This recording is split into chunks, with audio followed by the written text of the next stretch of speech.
Good morning, very good morning, শুভ সকাল। কুয়াশা সকাল একদম ভালো লাগে না। কুয়াশা সকাল দেখলে মন মেজাজ খুব খারাপ হয়ে যায়। আর সেই রোদ উঠবে না বেলা 10টা, 10:30, কোনো সময় 11টার রোদ উঠে, তখন মনটা একটু ভালো লাগে। আর কুয়াশা হলে বেলার দিকে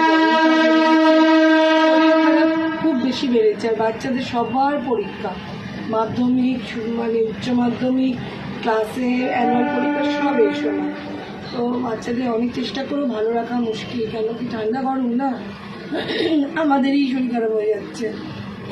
তো শুভ সকাল, ভেরি গুড মর্নিং। প্রত্যেকের আজকের দিনটা খুব ভালো যাক, প্রত্যেকটা কাজ ভালো মতন হয়ে যাক, শরীর স্বাস্থ্য ভালো থাক। ওয়েদার খুব খারাপ, সব নিয়ে একটা নতুন ভোরের অপেক্ষায় ছিলাম। সে ভোরটা এসে গেছে। চলো আজকের দিনটা খুব সুন্দরভাবে আমরা শুরু করি। বাকিটা ঈশ্বর আছে, সকলে ভালো যাবে আজকের দিনটা। শুভ মঙ্গল।